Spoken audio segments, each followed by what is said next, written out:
How you doing? I'm Kevin O'Hara for alcoholmastery.com.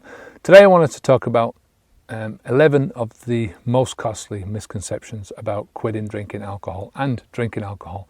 The first one is that drinking alcohol or having the habit of drinking alcohol is a disease. Now, there's no proof of this, right? This is something that has only been around since maybe the 50s or 60s, that kind of thing. And for me, it's a direct correlation. It's a direct aftermath of prohibition and that era, where people could no longer blame the alcohol, that the alcohol wasn't the problem, that it was the individual that was the problem.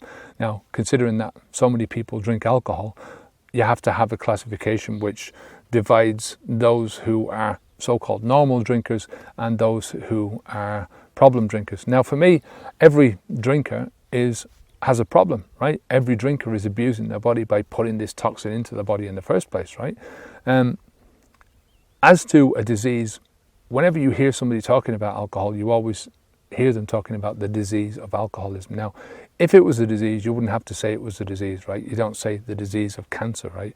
The disease of cardiac arrest, right? The disease of rheumatism, right? But they have to say this with the disease of alcoholism. Now, it's the same thing as the second one. Now, the second one is that it's a genetic fault, right? This is another misconception, that it's something in your brain that is causing you to want to drink lots of alcohol, that you've got an addictive gene, or more specifically, you've got the alcoholic gene. The third misconception is that people are alcoholics, right? That you have to call yourself an alcoholic, that you have this addictive personality. Now, all three of these things, what they do is they take away from your power, your ability to quit drinking on your own, right? They say that your problem of drinking alcohol is a problem that is caused by something which is completely outside of your control, right? And that you can do nothing about it, and that this is going to be with you and persist with you for the rest of your life, that it's something that's deeply embedded in your brain, either the disease, right? Either the gene, or it's the fact that you are an alcoholic and you've built up this alcoholism throughout your life and you can never get away from that, right? Now, as I say, these three misconceptions are the three biggest things that are going to stop you from pursuing a life after alcohol and leaving alcohol well behind you. Because, you know, if you have this thought pattern, if you think through this mindset, then how can you ever escape from it? It's always there. You know, it's always, as the AA say, you're always going to be one drink away from being a full-blown alcoholic again. Now, misconception number 4 is that you are going to be a victim of alcohol for the rest of your life. Now, let me say that once you stop drinking alcohol, right, the alcohol, all traces of alcohol are going to be out of your system within 72 hours, right? All gone, right? Maybe fine traces left after that, you know, but that's being pedantic. So if alcohol is not in your system after 72 hours, how is alcohol controlling you, right? How are you a victim of alcohol, right? Alcohol cannot affect you when it's in a bottle on a shelf, right? It cannot psychically call you out and say, drink me, you know, like in Alice in Wonderland. It can't do that, right? It's just an inert liquid that will sit in the bottle forever unless you pick it up or somebody else picks it up, unless you pick it up and you lift it and unscrew it and take a sip out of it and swallow that sip. So if it's not the alcohol that's controlling you, what is? Or who is? You are. You know, you decide whether you're going to allow the alcohol into your system on a drink by drink basis, on a mouthful by mouthful basis, right? Every mouthful that you take, you have to deliberately reach down for the glass. You have to lift the glass up. You have to take a swallow, and you have to swallow the stuff, right? You have to take a sip and then swallow the stuff, right? It's you that makes the decision to do that over and over again. And it's you that also makes the decision not to do that over and over again, whether that's in the moment now, in 5 minutes' time, in an hour's time, in a day's time, or 5 years or 10 years down the road. It's up to you, right? It's your mind, it's your behavior, it's your choice. Misconception number 5 is that it takes only one drink to get you back to where we started from. Now, I talked about this before. Now, how ludicrous is that, you know? That, you know, if you leave alcohol behind you, right? And you leave everything behind you that alcohol has caused, and you start to rebuild your life, right? You start to rebuild habits in your life, or build habits in your life that are progressing you forward and moving you forwards. Why would you ever want to have another alcoholic drink again? Once you get, where you were, right, you understand that it was because of your behavior of drinking the alcohol in the first place which caused you to have all this, to get to this situation that you're in. Why would you go back to that? It just doesn't make sense to me that if you're building a life, I know myself, right, that the life that I've built, the things that I've done in my life since I've stopped drinking, right, have far outweighed anything that I've done before. My life was going downhill before I stopped drinking, right? While I was drinking, all I could focus on was alcohol. Not all the time, but that was the end of the day. That's where everything always led me. Going away on vacations, it was always about, I can drink as much as I want now. I don't have to get up for work in the morning. Celebrations were about alcohol. There was so much of my life which just revolved around drink. And the more I drank, the more things were getting sucked into this vortex of alcohol. Relaxation was getting sucked in. Sleep was getting sucked in. I couldn't go to sleep without taking a drink, and many people are like that. So once you get away from that and you break the spell, right, you understand what it is about alcohol and the alcohol behavior and normalcy, this stupid normalcy of alcohol drinking in our society, drinking this toxin in our society. Why would you ever go back to that? It's only if you don't get that, right? It's only if you don't see that, if you don't connect those two things, that you're being denied something in your life. It's only if you see that in your head, you figure things out and you think, well, I really want to drink, and I miss this drink and I'm mourning my loss, but I can always get it back. That's when you've got problems. But if you completely divorce yourself from, you put a line in the sand and you say, I'm never going back over that, ever. This is my commitment to myself, to my family, to everyone else around me, right, to my life, that I'm never going to go back across that line, go back to that old lifestyle of pouring poison into my body just for the sake of seeing what it did to my body, seeing this buzz that I got from drinking alcohol. The next one is that it's the alcohol that's at fault, right? That it's the alcohol that's the demon drink. Now, we've touched on this before earlier on, and we said that, alcohol cannot magically transport itself into your body without you physically doing it, right? It cannot, force you to drink it. It cannot call out for you to drink it. So how can it be the alcohol's fault? The alcohol will only do damage to you once it's inside your body, right? It can only ever do any damage to you. I mean, if you pour alcohol all over your skin, maybe a bit of it will seep through your skin, right? But, it's not going to do much damage, right?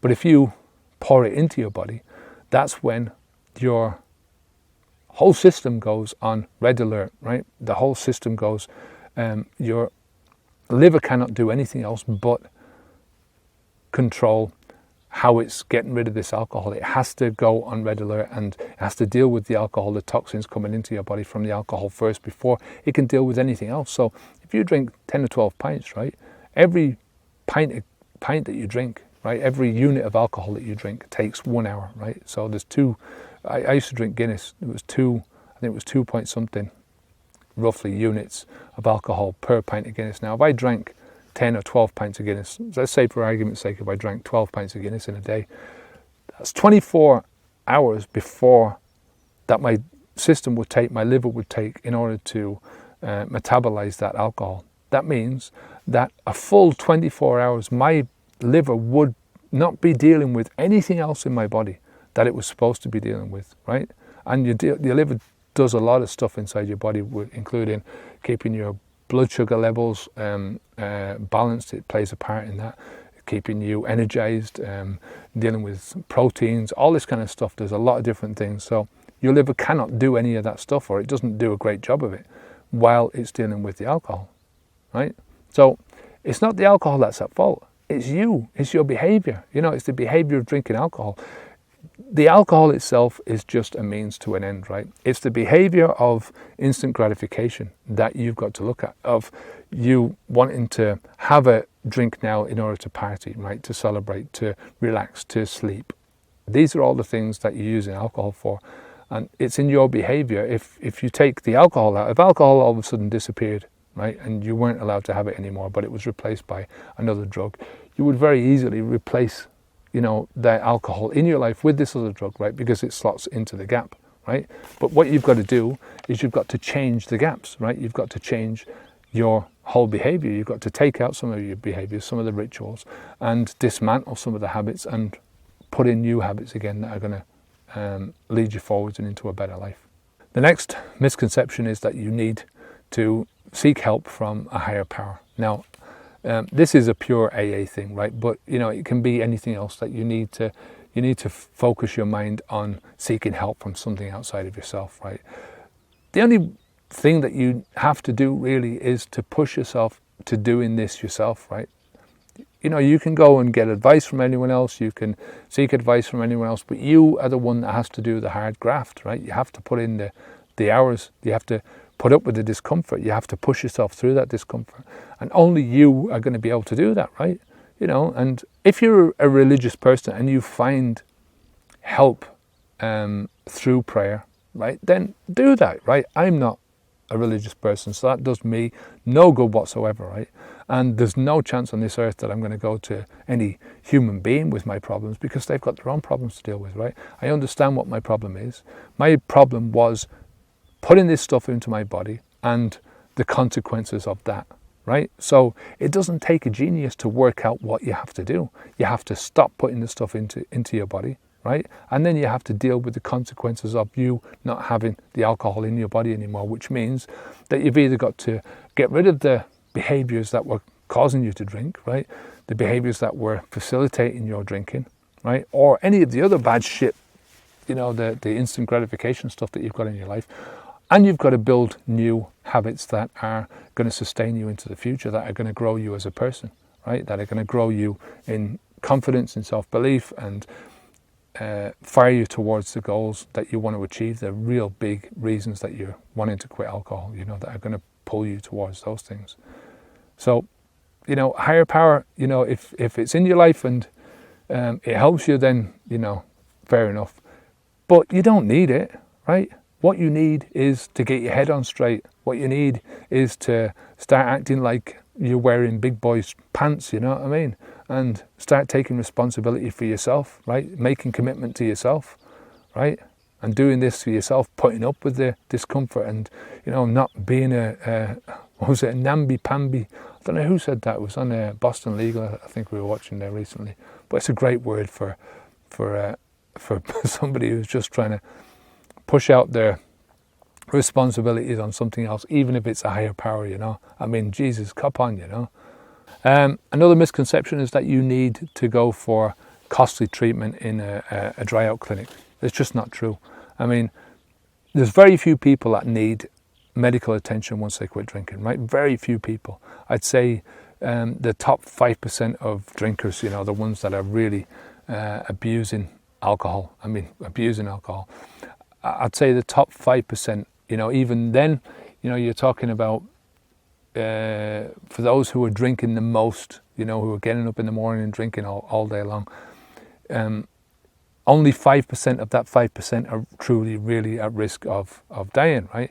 And as I say, don't take this, my word for this, go to your doctor and just get advice of your doctor, because they're the first ones that'll be able to tell you whether you need to sign yourself into a dry out clinic or not, and all the dry out clinics are going to say to you that everyone who quits drinking alcohol needs to sign themselves in, because that's how they make their money, I mean, I was reading one yesterday, a website yesterday, and this website was telling people that not only did you need to sign yourself in for a month, but you might need 2 months, you might need 3 months signed in, but you're also going to need after service, so you're going to have to come back there again and again and again, right? And most of these places, they only use a 12-step program. So they've either got an in-house counselling program that uses 12 steps, or they're going to send you outside to a group outside. So what's the point in that? It's just like a glorified hotel with a couple of nurses and stuff like that. I mean, some people might like that, but, for the cost of thousands of euros, thousands of dollars. So I don't think you need it. Now, the next misconception is that only a costly dry out clinic is going to help you to quit drinking in the long run, right? Now, for me personally, I think that when somebody goes into a dry out clinic, they're taken in out of their normal circumstances and they're put into this sterile environment, right? There's doctors and nurses around, there's no chance of getting any alcohol, and they're basically being watched 24/7, right? So that you can't take a drink. But the problem with this approach to things is that you're definitely going to, have somebody who, if somebody goes into this place, they're not going to drink for the month. But you can achieve the same result by going up and smacking a police officer, right, and getting yourself locked up for a month. Do you know what I mean? There's plenty of things that you can do in life that will put you into a situation where you can't drink for a month, right? But once you get out of that environment and you go back to the environment that you used to be in, that you're normally in, then how long are you going to stay off the alcohol then, right? Can you stop drinking on your own? Ask yourself a few questions, right? You're the only one that can really and truly understand this for yourself, right? As I say, you can go down to the doctor and you can get advice, but the doctor's going to ask you some of these similar questions, right? How much do you drink, right? Do you drink first thing when you get up in the morning? Do you drink all day long? Do you take breaks from drinking alcohol? I'm not talking about a break like do you break for a nap in the afternoon. I'm talking about, do you take, a couple of days off during the week, If you're constantly drinking alcohol from the time you get up in the morning until the time you go to bed, 24/7, right? If that's what your life is about, then, you seriously need to get some help, right? You need to get medical help to get off the stuff, right? To overcome the damage that the alcohol has caused you. And you need to get psychological help. You need to get some therapy, right? Of somebody that can help you, because, if you're doing that, you haven't got much of a life outside of that. You don't have a job. You can't have a job and still go to work. And if you have got a job, I've known people who have just pissed their businesses down the toilet because of alcohol. And there are people like that around. So, most people are not in that bucket, right? Most people are drinkers who might drink a few in the evening. They might drink a few every day, but they don't drink all day long. And they certainly don't drink massive amounts of alcohol. I was capable of drinking 25 pints on a good stretch. Now, that would be getting up on a Sunday morning, no work, and going out at 11 o'clock to an early house, right? We'd go out and we'd just drink all day long and maybe end up at 2 o'clock in the morning staggering home, or, staggering home. But the whole point is that those kind of 25 pinters, that wasn't every day, that was once in a blue moon. Most of the times when I drank, it was like 4 or 6 pints, right? 4 pints in the evening, a bottle of wine maybe in the evening, and there was some evenings when I didn't drink at all, right? So I knew from the fact that I quit drinking for almost a year, 5 years before the time that I actually quit drinking, that I was going to do this, right? So another misconception is that all doctors are going to push you towards joining the AA. A doctor is there to give you advice. A doctor is there to give you medical advice first and foremost, right? To see if you're in physical danger. So, go to your doctor, see if you're in physical danger. If your doctor suggests AA, then, he suggests it. You don't have to, it's only a suggestion, right? It's only a bit of advice. You don't have to follow the advice, What I'm saying is that everyone needs a bit of help from somewhere. If it's not from knowledge from books and stuff like that, then it's from another person who can, keep them on the straight and narrow, who can push them forwards. So, the hard work is going to have to be done by you. If the doctor suggests the AA and you don't want to go to the AA, you don't have to go to the AA. It's as simple as that.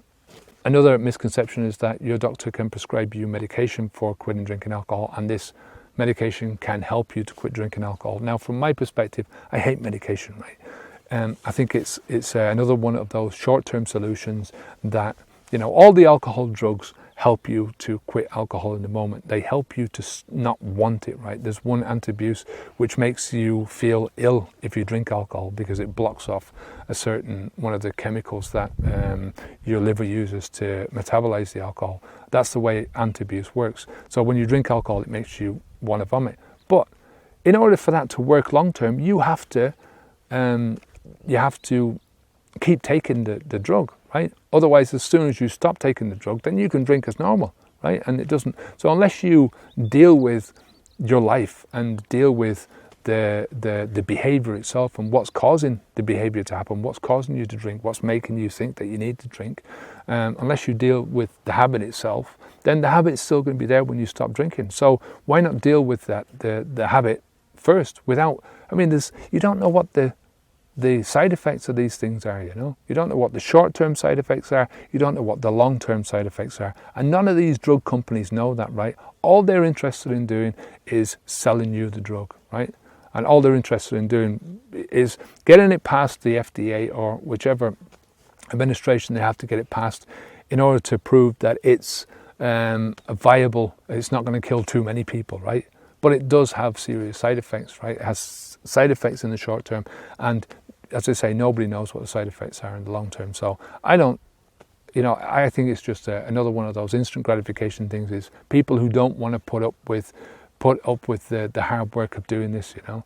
It's like people taking sleeping pills because they don't want to put up with a few sleepless nights. I mean, your body will adjust to these things without the medication. If you start messing around with medication, then you're just lengthening the time that your body needs to adjust. Your body still needs to adjust after you've stopped the medication. So that's it. There's just so many different misconceptions about quitting drinking alcohol, and they're just a few of them.